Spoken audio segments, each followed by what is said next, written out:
Hello दोस्तों, ये है प्रश्नावली 1.3 का पहला सवाल। इसमें क्या बोल रहा है कि सिद्ध कीजिए कि √5 एक अपरिमेय संख्या है। तो सबसे पहले जानेंगे कि परिमेय संख्या क्या है, अपरिमेय संख्या क्या है। तो परिमेय संख्या क्या है, जिसे हम P/Q के रूप में लिख सकते हैं, जहां Q बराबर नहीं है 0 के। तो वहीं अपरिमेय संख्या क्या है? अपरिमेय संख्या कहलाती है जिसे हम P/Q के रूप में ना लिख सकें, और जिस संख्या में अंडर लगा हुआ है और उसका वर्गमूल ना निकाला जा सके। जैसे √2 है, √3 है, √5 है, डेडस कुछ भी, लेकिन इनके वर्गमूल नहीं निकाले जा सकते हैं। लेकिन अंडर तो 8 में भी चढ़ा हुआ है, देखते हैं।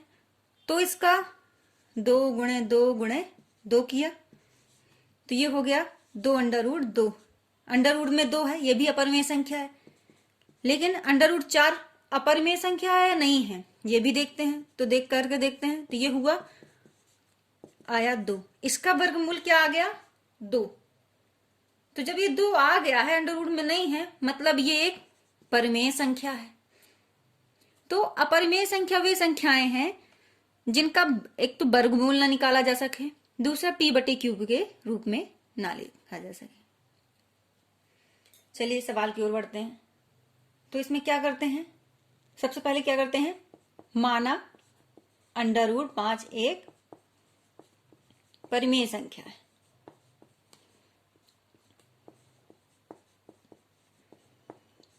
परिमेय संख्या है तो इसे किसके रूप में लिख सकते हैं? P/Q के रूप में लिख सकते हैं, जहां Q बराबर नहीं है 0 के। और ये P और Q क्या है?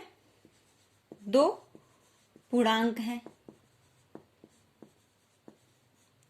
तब जब ये दोनों पूर्णांक हैं और साथ में सह अभाज्य भी हैं, सह अभाज्य संख्या क्या है? सह अभाज्य वे संख्या कहलाती हैं जिनका गुणनखंड सिर्फ 1 हो और कुछ ना हो। जैसे 5/7। तो इन दोनों का जो उभयनिष्ठ गुणनखंड है वो क्या है? 1 है, और किसी संख्या से ये नहीं कट रही है। तो इसका ये एक क्या है? सह अभाज्य संख्या है। तो देखते, सह अभाज्य संख्या भी है। तो क्या किया, तो ये हो गया √5Q बराबर P के रूप में लिखा। तो अब इसका वर्ग कर देते हैं। वर्ग किया, वर्ग करने पर वर्ग किया तो आया 5Q² P²। ये हमें 5Q² बराबर P² के रूप में प्राप्त हुआ।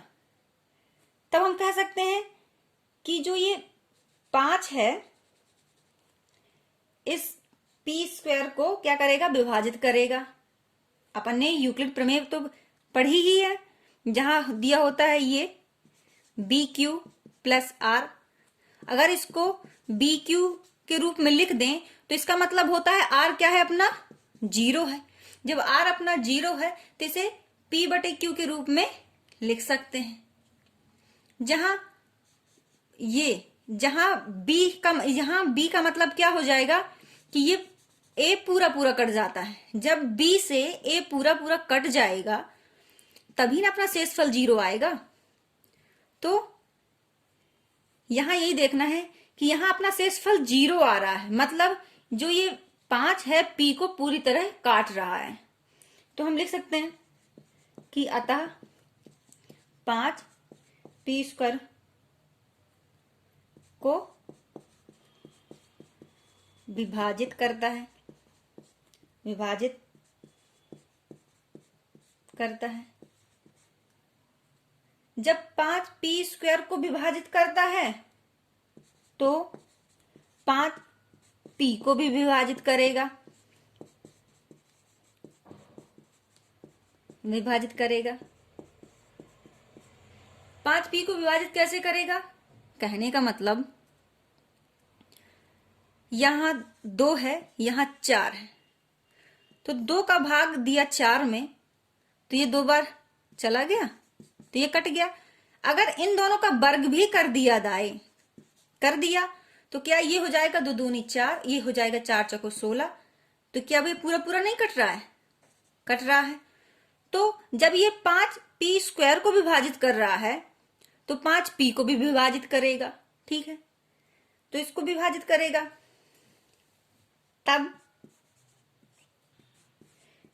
p बराबर 5c मान लेते हैं, माना p बराबर 5c हो जाएगा, जहां c कोई क्या है? पूर्णांक है। c कोई पूर्णांक है। ठीक है, तब वर्ग किया, दोनों का वर्ग करने पर वर्ग किया, ये हो गया p², ये हो गया 25c²। यहां देख रहे हैं p² बराबर क्या है? 5q², तो यहां लिख दिए 5q², और यहां क्या कर दिए? जो 25c² है, यहां 25c² किया, तो इससे ये कट गया, तो आया किया, तो यहां आया q² बराबर 5c²। अब इसका मतलब क्या हुआ कि 5 जो c है, 5 जो वे 5 है, q को भी विभाजित कर रहा है। यहां जो 5 है q को भी विभाजित कर रहा है, अभी बताई था। तो 5 q को विभाजित कर रहा है, अतः 5 q² को विभाजित करता है, तब 5 q को भी विभाजित करेगा, को विभाजित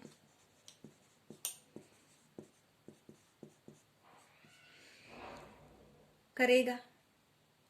इस सवाल को हल करने से ये पता चल रहा है कि जो ये p/q है, p/q एक सह अभाज्य गुणनखंड है, जिसका गुणनखंड जो गुणनफल होगा एक उभयनिष्ठ गुणनखंड होगा।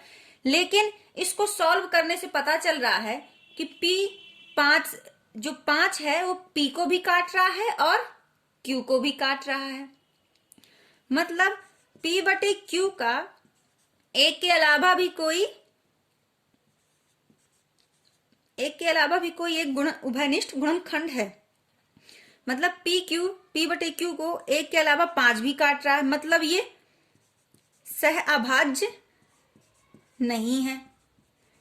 जब ये सह अभाज्य नहीं है तो जो हम माने थे वो गलत है। मतलब हम माने थे कि ये परिमेय संख्या है, √5 एक परिमेय संख्या है, और यहां ये बोल रहा है कि ये सह अभाज्य नहीं है, मतलब हमारा मानना गलत है। अतः √5 एक अपरिमेय संख्या है। यही इसका क्या है? आंसर। यह प्रश्नावली 1.3 का दूसरा सवाल। ये क्या बोल रहा है? सिद्ध कीजिए कि 3 + 2 √5 एक अपरिमेय संख्या है या नहीं। तो चलिए हल करते हैं। हल करिए। तो इसमें कुछ नहीं करना है, क्या कर लेना है? सबसे पहले माना 3 + 2 √5 एक परिमेय संख्या है। परिमेय संख्या है तो इसको p/q के रूप में लिख सकते हैं। लिखा बराबर p/q, जहां q ≠ 0। ठीक किया।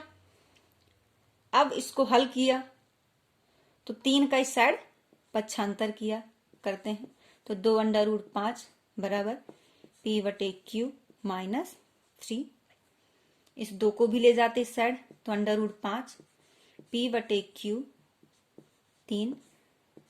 ये यहाँ गुणा में है तो यहां चला जाएगा बटे में, भाग में चला जाएगा। अब हम यहां देखते हैं कि p/q एक परमेय संख्या है। इसमें किसी परमेय संख्या में चाहे हम कुछ जोड़ दें, घटा दें, गुणा कर दें, भाग कर दें, वो एक परमेय ही संख्या रहती है। ठीक, तो ये पूरी परमेय संख्या है। समीकरण से हम क्या देखते हैं? समीकरण 1 से हम देखते हैं कि 1/2 p प्लस q बटे माइनस 3 एक परिमेय संख्या है। परिमेय संख्या है। लेकिन जो √5 है, √5 एक अपरिमेय संख्या है। ये हम पहले भी सिद्ध कर चुके हैं। और दूसरा अंडर लगा हुआ है, इसका वर्गमूल नहीं हो सकता है, इसलिए भी एक अपरिमेय संख्या है। लेकिन √5 एक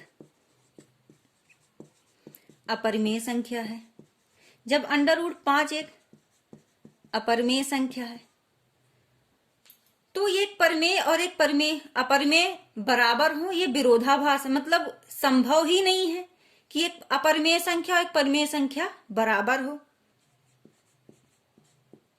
अतः 3 प्लस 2√5 एक अपरिमेय संख्या है। यही क्या करना था? सिद्ध करना था। दूसरा, किसी भी अपरिमेय संख्या में चाहे फिर उसमें परिमेय संख्या जोड़ी जाए या अपरिमेय संख्या जोड़ी जाए, वो एक अपरिमेय संख्या ही कहलाएगी। तो ये √5 के साथ 3 को परिमेय, मतलब ये अपरिमेय संख्या हो गई, ये परिमेय संख्या हो गई। तो इसमें कुछ भी जोड़ा जाएगा तो एक अपरिमेय संख्या ही कहलाएगी। ठीक, ये प्रश्नावली का अगला सवाल, सिद्ध कीजिए कि संख्या अपरिमेय संख्या है। 1/√2 को सिद्ध करना है कि ये परिमेय है कि अपरिमेय संख्या है। वैसे तो अपन को देखकर ही पता चलता है कि एक अपरिमेय संख्या, क्योंकि √2 का कोई वर्गमूल नहीं है। फिर भी इसको सिद्ध कैसे करेंगे देखते हैं। चलिए, हल किया। माना 1/2 परिमेय संख्या है। जब ये परिमेय संख्या है तो इसको किस रूप में लिख सकते हैं? √2 b/q के रूप में, जहां q बराबर नहीं है 0 के, लिखा। अब इसको हल किया। हल करने में क्या हुआ? ये हुआ √2, ये हो गया q/p। ये भी एक परिमेय संख्या है जहां p बराबर नहीं होगा 0 के। ठीक, ये परिमेय संख्या है। लेकिन √2 हमें पता है कि क्या है? अपरिमेय संख्या है। तो एक अपरिमेय संख्या किसी भी परिमेय संख्या के बराबर नहीं होगी। अतः हमारा मानना क्या है? गलत है कि √1/2 अपरिमेय संख्या है। अतः 1/√2 अपरिमेय संख्या है। अपरिमेय संख्या है। ठीक, यही दूसरा सवाल है, 7/7 इसको भी ऐसे ही हल कर लिए। माना 7/5 परिमेय संख्या है।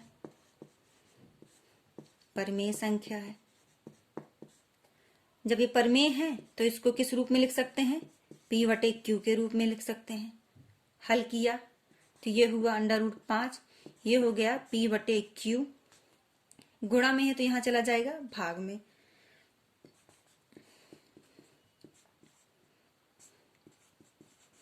ये तो परमेय संख्या है, लेकिन √5 अपरमेय संख्या है। ये अपन अभी सिद्ध कर चुके हैं और अभी भी बता चुकी हूं कि अपरमेय संख्या किसी परमेय संख्या के बराबर नहीं होगी। अतः हमारा मानना क्या है? गलत है। अतः 7√5 एक अपरिमेय संख्या है।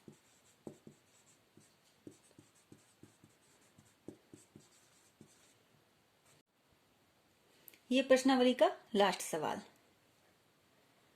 इसमें भी कुछ नहीं करना, हल किए, क्या कर लिए, माना 6 + √2 एक परिमेय संख्या है, परिमेय संख्या है। परिमेय संख्या है तो इसको भी किसके रूप में लिख सकते हैं?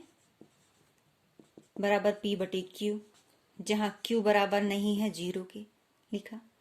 इसको हल किया आगे तो ये आया √2 P/Q +-6। यही देखते हैं, √2 एक अपरिमेय संख्या है, अपन को पता है पहले से ही। अब किसी परिमेय संख्या में कुछ भी कटा दें तो वो एक परिमेय संख्या ही रहेगी। तो एक परिमेय संख्या किसी अपरिमेय संख्या के बराबर नहीं होगी। हमें ये भी पता है कि किसी अपरिमेय संख्या